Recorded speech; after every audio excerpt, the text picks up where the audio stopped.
Guess what, Raindrops? Yes, I'm taking my podcast, Reality with the King, on the road. Can you guess where my first stop will be?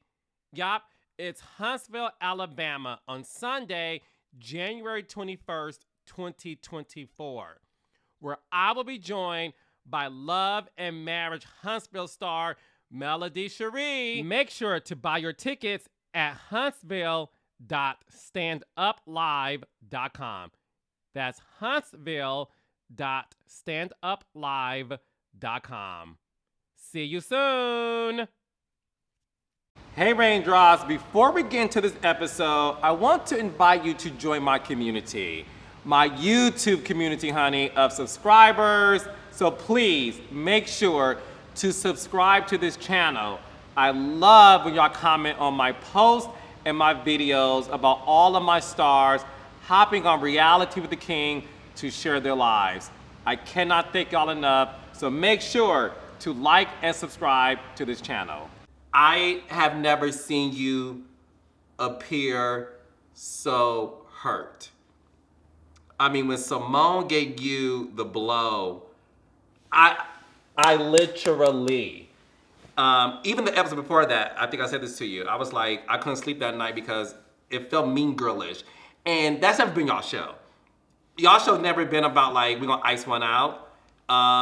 It's just never been that. So when I saw it, I was like, this seems weird. And I felt bad for you, of course. Also felt bad for the collective, like, what are we doing here?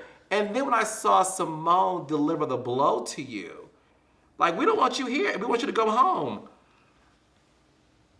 What?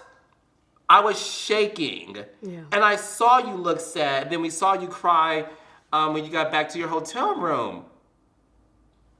In that moment, though, Quad, did you feel embarrassed, hurt, disappointed, or all of the above? I hate to even go back there. It was so painful for me. I hate to even have to emotionally be in that place. But this is one of those times where it's just really, really hard. This is the part of reality TV where it's like 3 times the blow. You film it, you watch it, and again, we will revisit it, of course, at the reunion. In that moment, I felt humiliated. I felt devalued, actually not valued at all. I felt hurt, disappointment, sadness. I was confused. I kept on, when I went back to my room, I was trying to wrap my mind around, like, why did you really do something to them this bad to deserve this?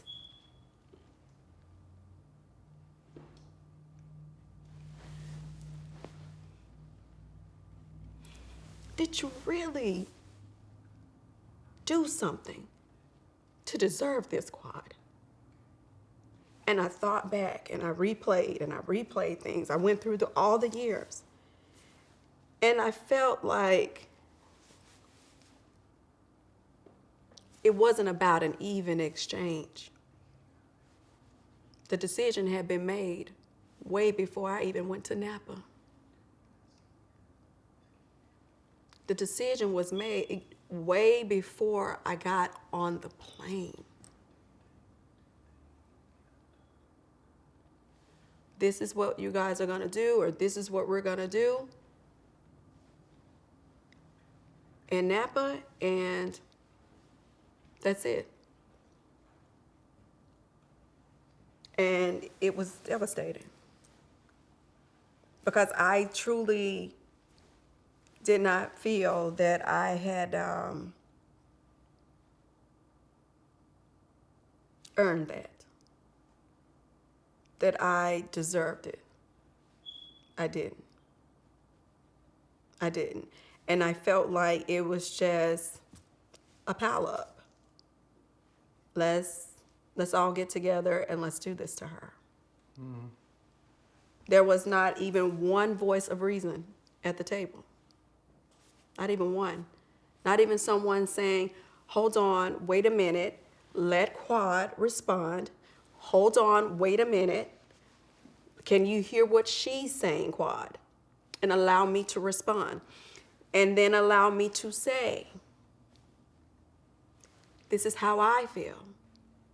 I feel like there's been some courtesies that's been extended to some people here that you all don't give me. There's a level of respect that some of you have that I just will never have and have not had.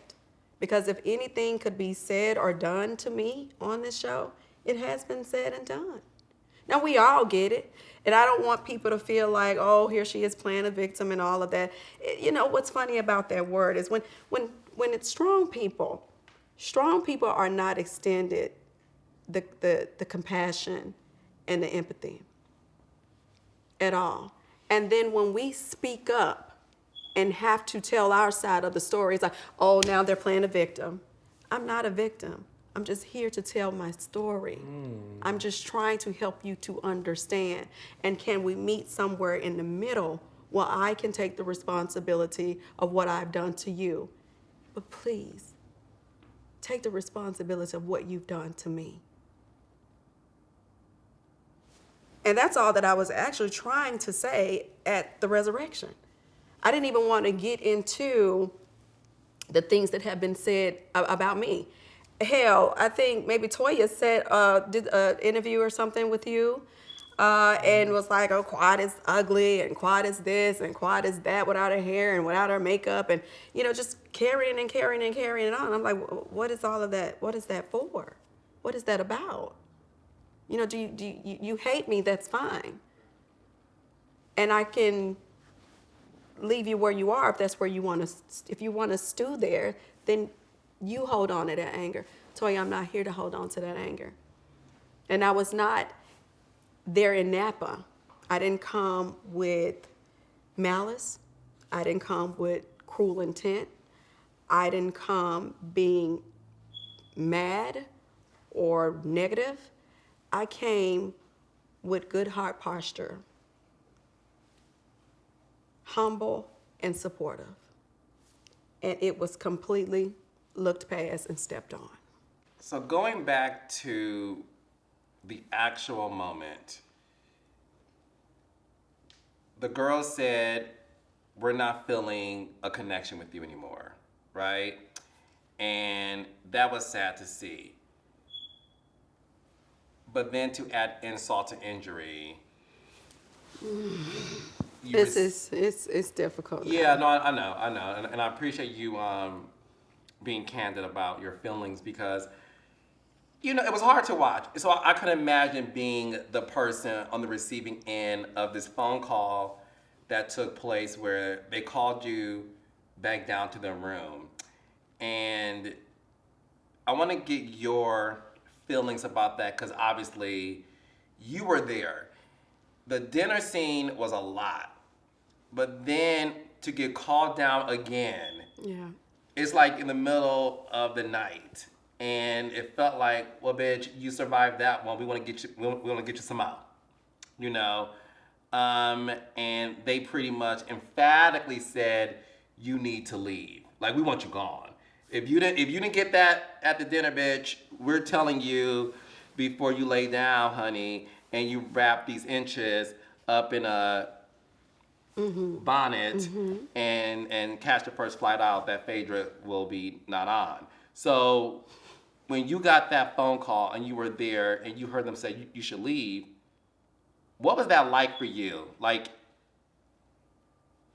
It was awful.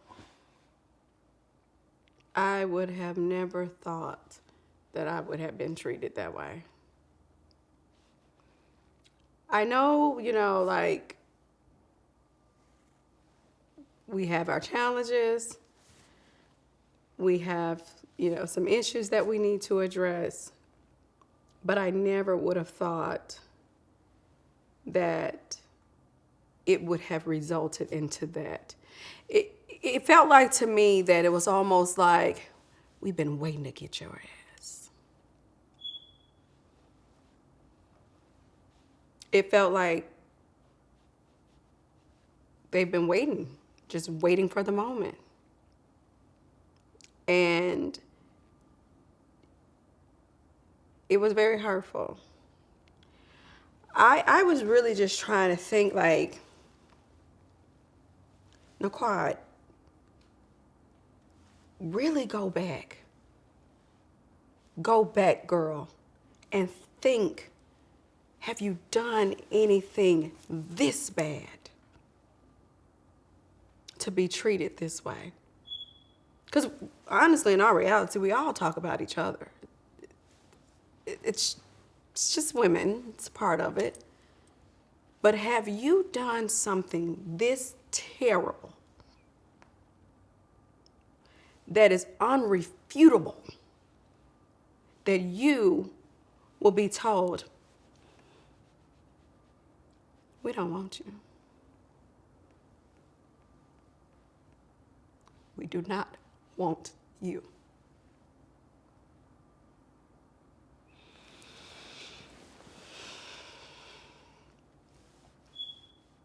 That was hurtful. I felt like a piece of paper that was balled up and thrown in the trash. So if they were trying to humiliate me, bravo.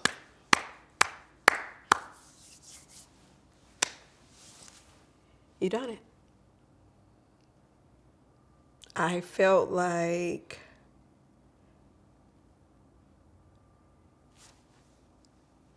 it was planned. I felt like it was already premeditated. It was a plot, it was a plan, it was a scheme, it was already laid out. All they needed was for me to be there. That's how I felt. I felt like, as I said, in a green screen, I was like, my head was in a blender. And honestly, it really didn't stop there. Like, it didn't stop when I packed my suitcase. You know, like, it was like, when I got to the table, I was open. I was greeting everyone. Hey, you know, I was high energy. The whole time I had great energy. I even coming out to the trip, I had great energy. I was positive. I was in a place of happiness, but knowing there were some things that needed to be worked through, and I was hoping that we could work through them. I was very optimistic going into that dinner and going out to Napa Valley to support Toya. I was extremely optimistic. Because if I felt like it's a no-go quad, then I probably would have said, I would have tried to speak with the higher ups and say, please, right now, it's probably not a good idea for me to be there. Is there anything that I can do to wait until we work some things out before I do something like support someone who I know hates me? And just so I'm clear, does she hate you because you made accusation that she was a thief, that her and Eugene were thieves? What is the... Cause... I'm really happy you brought that up. I'm very happy you brought that up. First and foremost, do I think Eugene and Toya are thieves? Absolutely not. That is utterly ridiculous. I will not cut his career down like that. That man has worked hard to be where he is. He is a doctor. Absolutely not. I do not think that they are thieves.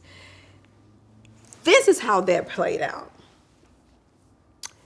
Carrie Wells, who was Toya's close friend at the time. You do remember Carrie Wells because Carrie Wells and Toya in season 1 brought up my mugshot when Dr. G and I had the first physical situation. And Dr. G has a mugshot as well, may I add. I don't know, they didn't bring his up, but they was very happy to show mine. However, Carrie and Toya had stayed in contact with each other throughout the years. Although Carrie was not on the show, her and Toya had became very, very, very good friends. And Carrie came to us and said that Toya told her, word for word, that there was a hit out on Anila in the neighborhood. That there was a hit out on Anila in the neighborhood. And Heavenly and I like, wait a minute, you know what you're saying? And she's like, listen to me. I don't operate like that. I don't know what's going on with Toya. I'm telling you, this is when I had to break from Toya. This is Carrie speaking. Said that she had to break away from Toya because she did not want to be a part of it. She didn't want to have any affiliation with it.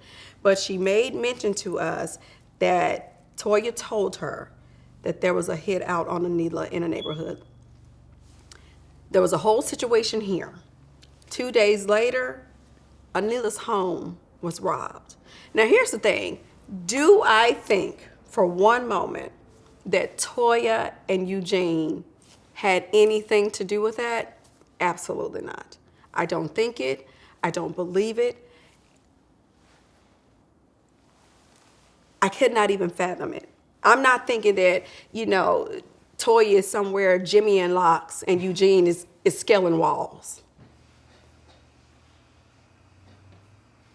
No, I honestly, Carlos, you're laughing. Well, I'm laughing because that's why I had to ask you the question, because we're confused why is this big thing with you and Toya. So I was like, well, is it a thief thing? Because, listen, a lot of people can say it's assassinating someone's character. But I'm laughing because it's the visual of, like, I don't see this prestigious Dr. Eugene. Exactly. Right? Scaling the walls with his mask on, and his black comeback boots, and his black pants, and his black shirt, and he got all of the 007 equipment, and he's scaling the walls so they can break into Anila's house. Absolutely not. I don't think that at all. When I said I'm going to stand on it, what I meant was, Toya, you need to tell us, where did you hear that from?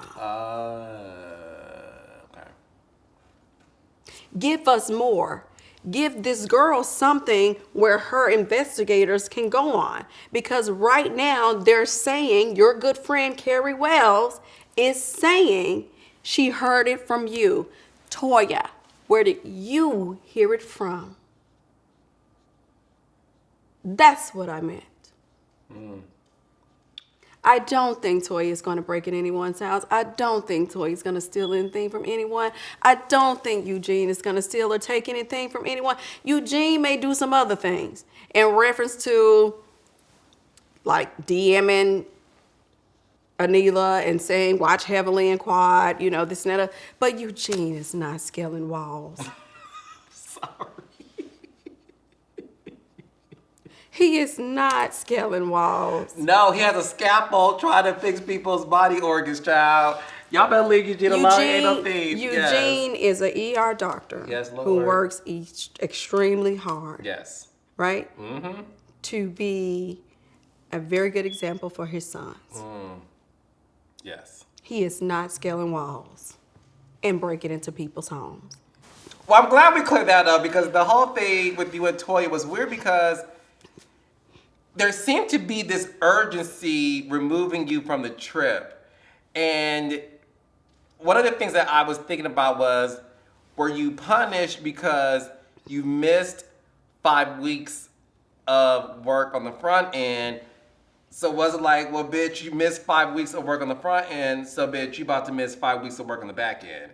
It seemed too urgent that I'm gonna tell you where things got a little fishy. When the dinner table scene didn't work and they called you down to the room, it was like, why is this urgent? And that's when my producing brain came and said, wait, is it a retaliation? Is it punishment? You missed 5 weeks of work on the front end, bitch, we're gonna punish you on the back end. That's what it seemed like to me. And that's what it felt like to me. That's what it felt like to me. And I have never, like I said, I have never been in a situation where it was wrong to negotiate, where one would be punished for negotiating. I am never concerned about what anyone else is making, the house that anyone else has, the cars that they drive. That's not my business. I don't tap into my friends or the girls in a group, and they're my friends.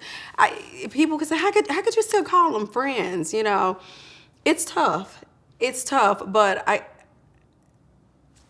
we have had 10 years together, and for me, I want to be the person who's going to focus on the good times of those 10 years.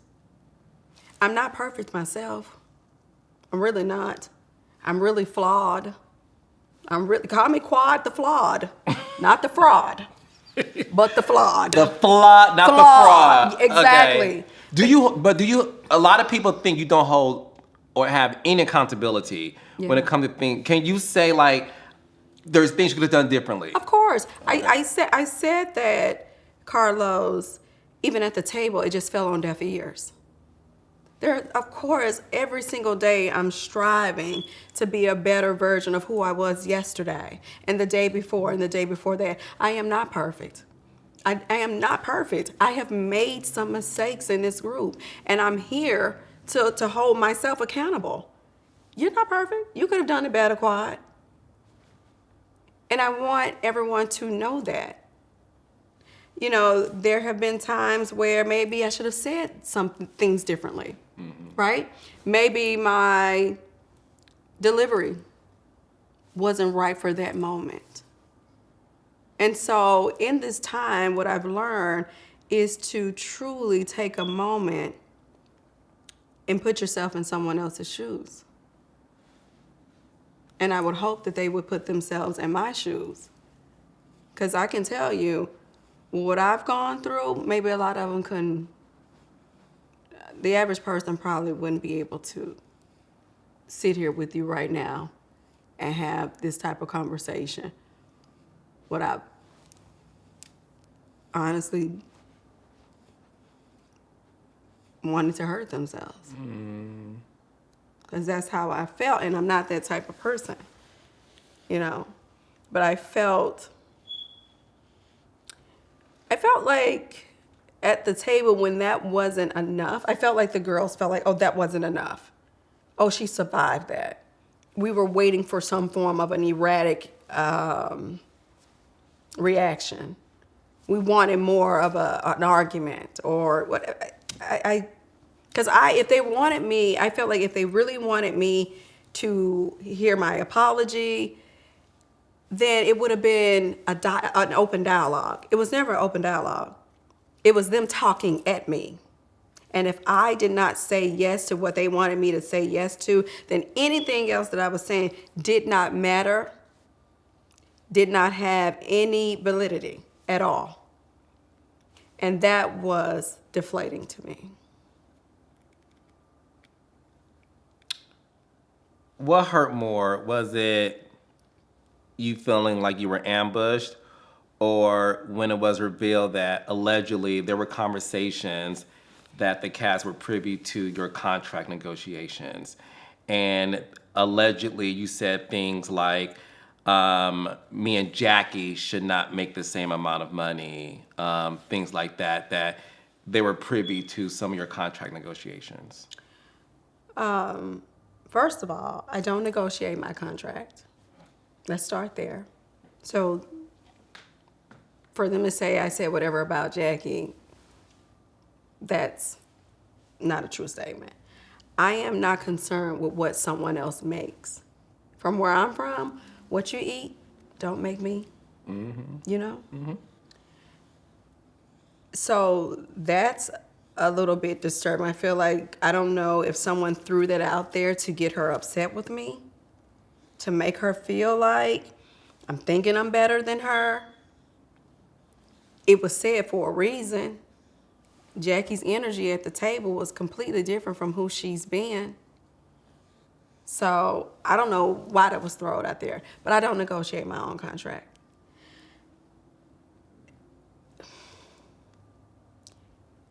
All of it is wrong and it hurts and it's disappointing. For one of my castmates to be able to openly blurt out to whomever's watching your Instagram live or YouTube or whatever. What happened to the confidentiality?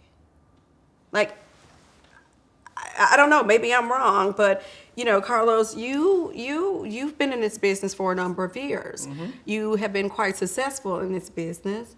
You have a number of shows. You deal with a number of people. You deal with networks and you deal with your cast. You deal with your showrunners and you deal with your crew.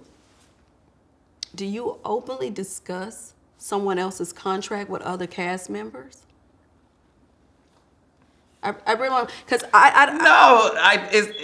it's a violation, and the reason why I'm stuttering, I can't even fathom saying, "Hey, so and so's making this." I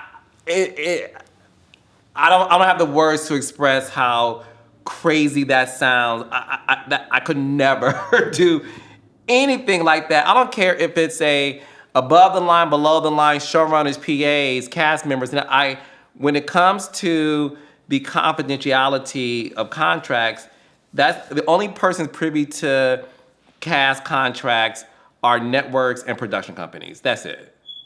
And a lot of times it's really networks.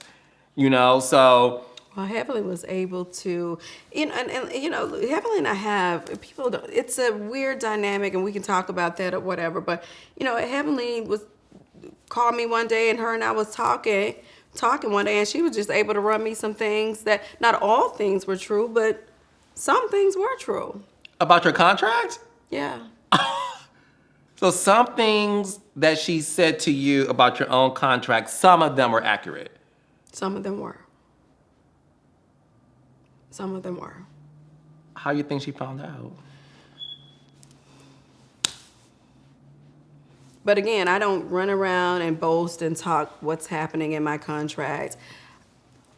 My agent deals with that with whomever he needs to deal with that with. Me and you have lots of conversations for the past over a decade that we've known each other. I literally don't know how much you make. I've never asked you. I'm friends with a lot of reality stars. We don't talk about money unless they come to me like for advice and whatever. But you're very private. Extremely. When she was saying some of those things to me, I was like, and I won't go in depth with what she said, but there was, Heavenly talks.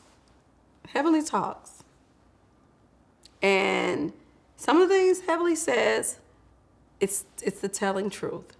And some of the things that she says, it's for a reaction. It's for shock value. It's for the attention of it all. But Heavenly has definitely told me some things in which she should never know. And I was like, wow. Okay. Okay. Since the last episode has aired, Heavenly has tweeted a public apology to you. She says she is sorry.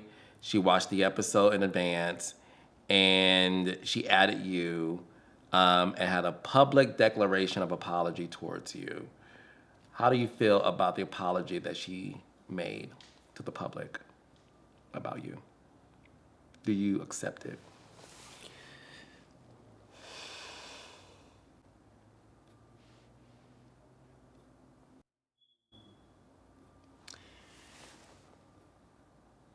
Heavenly can call me anytime she wants. Heavenly can call me anytime she wants. Don't matter how late it is, don't matter how early it is. You made a public apology. And I'm not upset at that. But you couldn't call me so I can feel that it's sincere?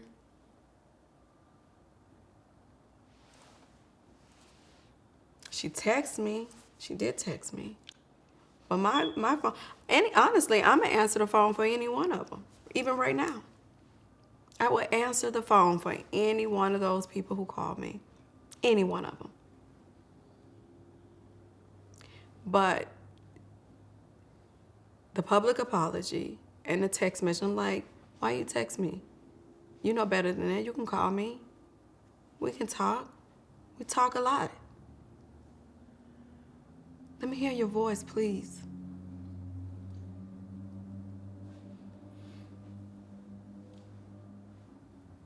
Let me hear your voice, please.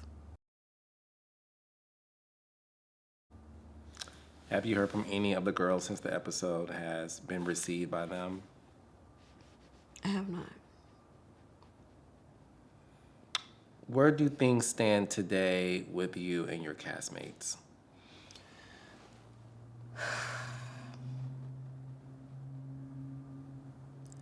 Listen, like I said, I'm not perfect. And I really want you to understand that.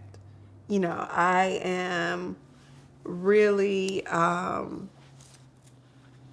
lot has happened in my life.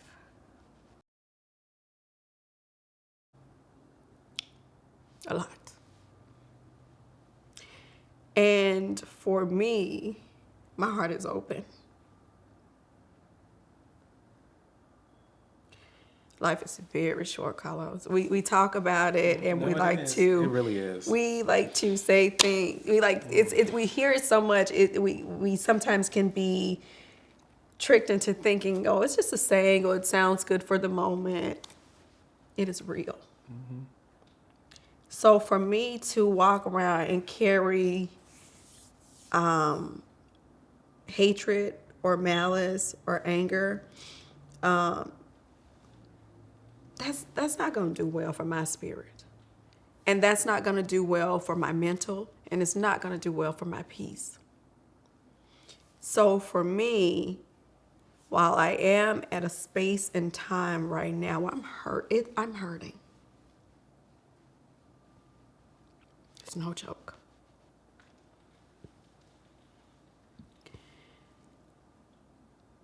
I have to tell you that myself and a lot of the other women on the show, we began to kind of make headway and talk about some things on both sides.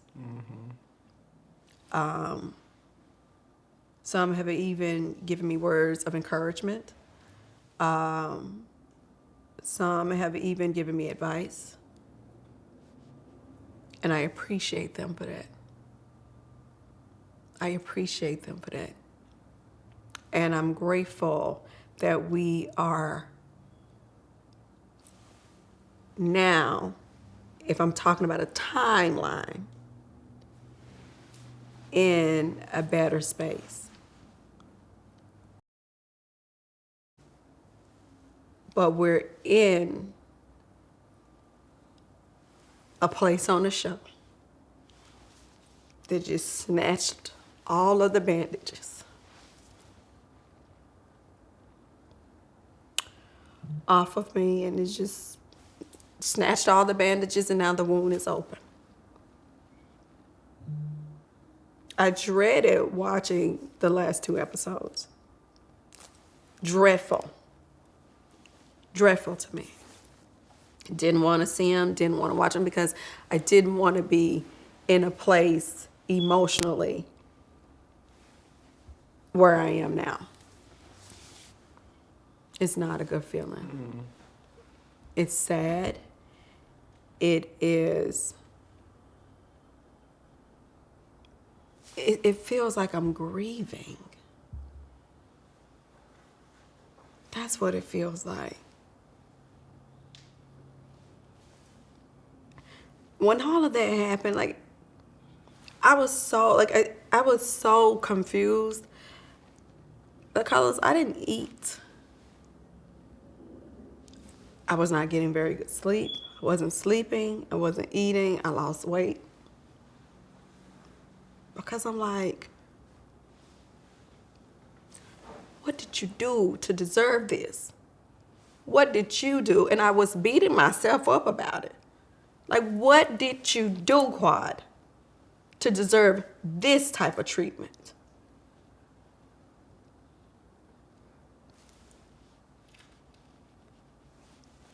I kept wrecking my brain.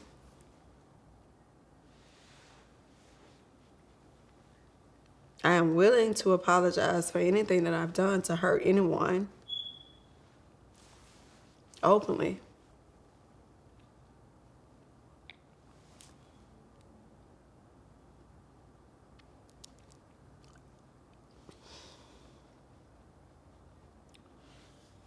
Would you like to continue being our Married to Medicine? Carlos, I have given a lot of myself to Married to Medicine. I have given a lot of my resources. I have given a lot of my ideas. I have given a lot of my energy and time. I have given myself, like, I have good intentions for Married to Medicine. I've always had great intentions for Married to Medicine. Sometimes I speak up for Married to Medicine and people may say like, oh, you know, like she's doing too much. But that's how much I believe in the show. And I said just recently at BravoCon 2023, I was like, you know, why are we the most underrated? Be most. Why are we? Every week we're putting ourselves out there. Why are we being looked over or not giving the same concessions that some other shows are? We're good. People want to see us. People are learning from us. People are inspired by us. People are navigating their lives based on how we have overcome certain things we've gone through. Why are we underrated? That bothers me. With all the hurt and pain I got in me right now, it still bothers me. Because we get up and we give it every single week. So I don't understand. So that, I don't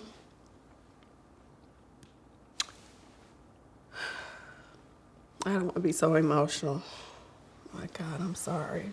No, you love the show. You helped build it. You helped build it. And that's what I saw. Look, we love you're so theatrical on the show, honey. I don't know if you're on Twitter a lot, but I'm not. Unfortunately, I'm not. The Quad Squad, the Raindrops, everybody. We show your videos. Lisa Nicole Cloud. Aaron Knuckles, or hi, Lisa. This is my real life. Got time for this mess. No, it was this is not about a show. This is my life. My life. You get Tyler Perry performance on BT Plus, bitch. I don't know why Tyler Perry has yet to cast you in a movie on BT Plus. You are, and I'm having fun with you because I don't want to end on tears because I want you to know when you say what you give into the show, you are funny, you're theatrical, you're real, you're emotional, you're vulnerable. We are on this journey with you. We saw you being the scrawny girl from the South season 1. Baby, I was still told, honey. With the tight curls. Jet black. No, with the eyeshadow. Baby, I'm telling you, listen, that was the high beam eyeshadow. That was the high beam eyeshadow. Okay. Were you wearing white diamonds too? No, we're not going to Elizabeth Taylor the girl now. Don't Elizabeth Taylor the girl. No, ma'am. Don't do that. Okay. I was not wearing Elizabeth. No, I was probably, what was I probably wearing?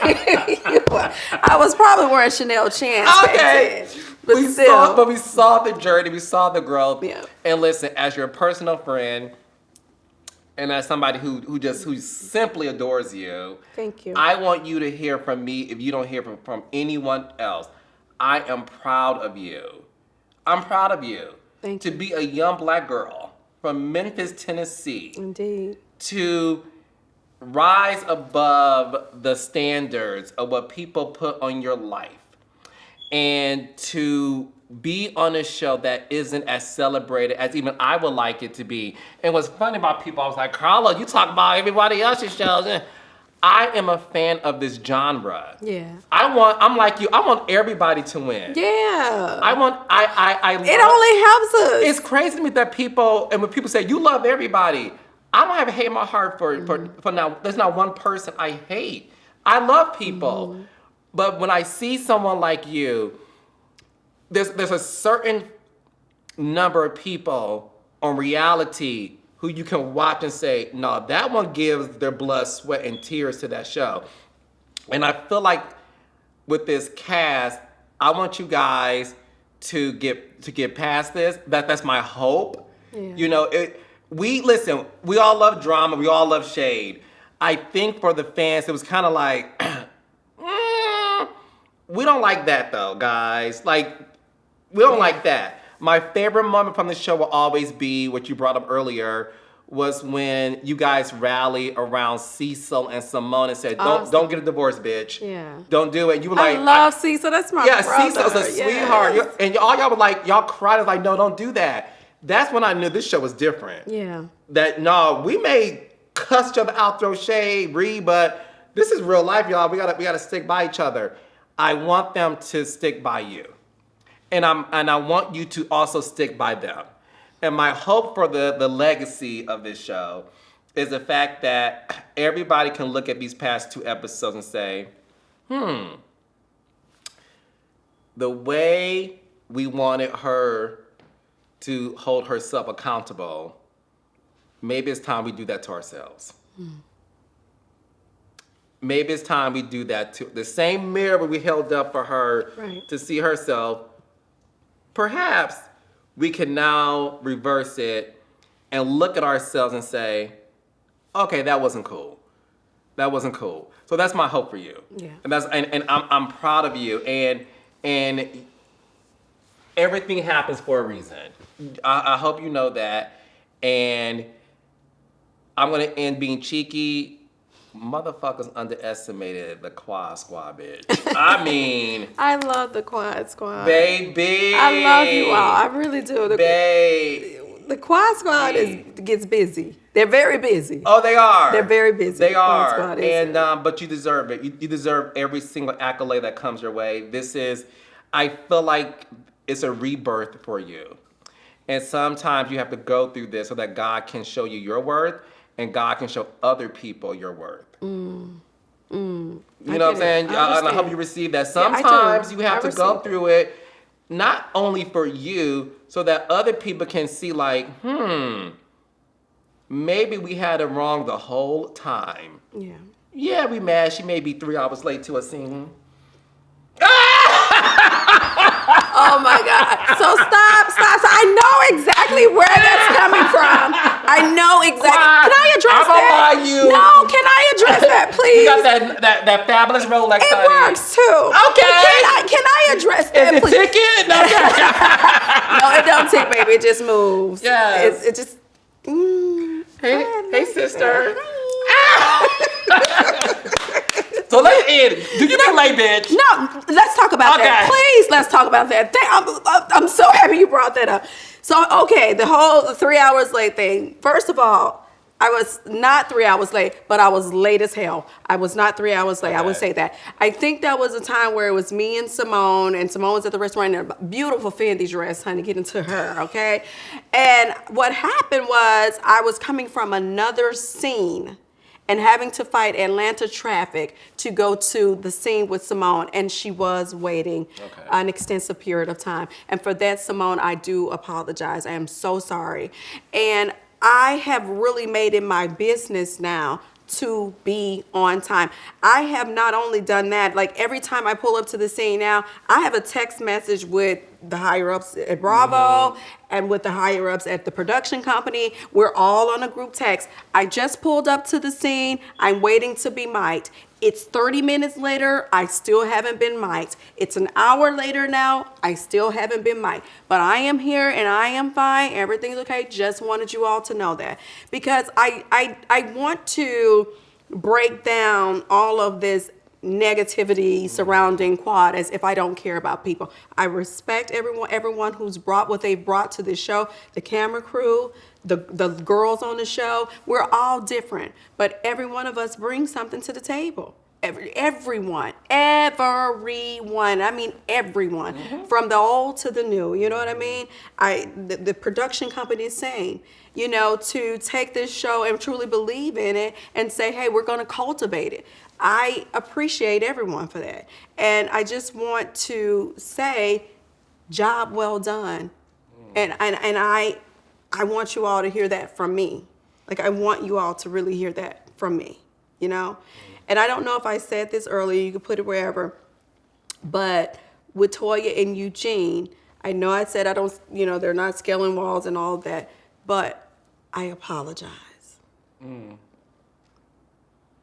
I apologize because I don't want to ever make anyone feel that I am the person who is assassinating their character and trashing their hard work. Eugene has went to school for a number of years to be the man that he is today.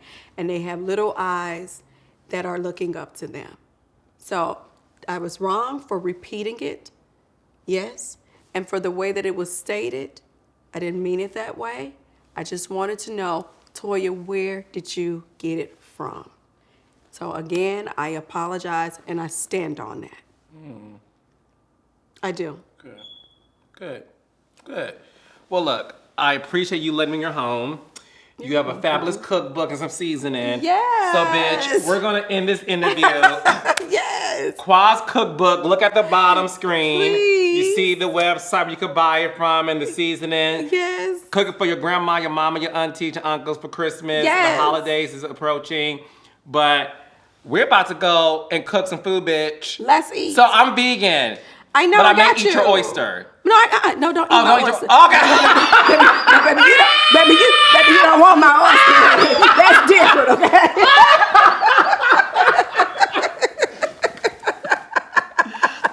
That's different. That's a different type of oyster. Okay, don't eat that one. Not that one, boo. Oh, baby, just slurp it up, child. Is that how you eat the oyster? And you get it some more. Yeah, you gotta get on. You gotta go in. Yeah. With your- Oh, how much you kind of. Oh, you know. Right.